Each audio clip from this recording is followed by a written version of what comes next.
दरम्यान कल्याणमधल्या इमारतीमधल्या रहिवाशांची सध्या एका तात्पुरत्या निवारा केंद्रामध्ये राहण्याची व्यवस्था करण्यात आली। या रहिवाशांशी संवाद साधलाय आमचे प्रतिनिधी आतिश भोईर यांनी।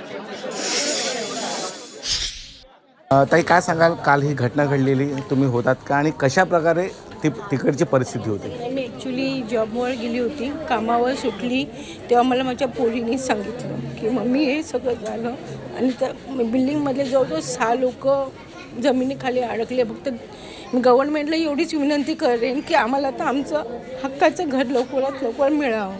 एवढा आवाज आला ना, काहीच समजलं नाही आम्हाला। एवढं धूर झाला ना, मातीच एवढं आम्हाला काहीच समजेना। मी माझ्या मुलांना घेऊन मी खाली पळायला लागली, पण त्याच्यात ती मुलगी अडकलेली तिथे ओरडत होती आणि काय समजत ना आम्हाला, त्यांचा आवाजही नाही ऐकला आम्हाला। ते बिल्डिंगचं प्लॅस्टरचं काम चालू होतं, अचानक असं आतमध्ये गेले आणि बाहेर असा आवाज आला म्हणून आम्ही सगळे बाहेर पळत आलो। बघतो तर असं म्हणजे ते आतमधून पूर्ण खाली कोसळत गेलं। की तुम्ही एक निवारण केंद्रामध्ये आता आहात, महानगरपालिकेने एक शाळेमध्ये तुम्हाला ठेवलेलं आहे, तुमची मुख्य आता मागणी काय असेल?